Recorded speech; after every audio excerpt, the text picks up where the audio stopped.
მოწაფეს არასდროს დაუწეროთ ორიანი, იმიტომ რომ ყოველი ადამიანი ძალიან ნიჭიერი და გენიალურია. ეს კურთხევა საქართველოს კათოლიკოს პატრიარქმა ილიამ მეორემ მასწავლებლებს მისცა. უწმინდესისა და უნეტარისის დარიგებაა, რომ პედაგოგი მიხვდეს, რაშია მოსწავლის ნიჭი და ის გამოავლინოს, რადგან მასწავლებლის სიტყვამ, კეთილმა ან უხეშმა დამოკიდებულებამ შეიძლება გადაარჩინოს ან დაღუპოს ახსასრდელი. პატრიარქის ამ მოსაზრებას იზიარებს გურჯაანის მეოთხე საჯარო სკოლის მენტორი პედაგოგი ნანა ტატიაშვილი. ჩვენი პატრიარქი სწვლილი ქართველი ერის წინაშე იყო განუზომელი.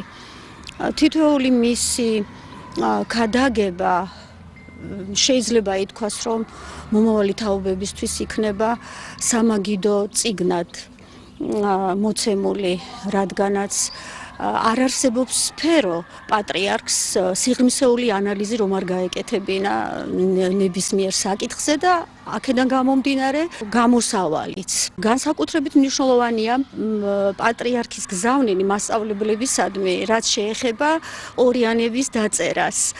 35 წლის გამოცდილება მაქვს როგორც მასწავლებელს და რომ თქვათ, გულწრფელად გეუბნებით, რომ მე მოსწავლებისთვის ორი არ დამიწერია. არა იმიტომ, რომ არ იმსახურებდნენ, შეიძლება ხანდახან იმსახურებდნენ, მაგრამ ამას არავითარი შედეგი არ ექნება. პირიქით მოსწავლეებში ეს იწვევს დემოტივაციას. მასწავლებელზე ძალიან ბევრია დამოკიდებული.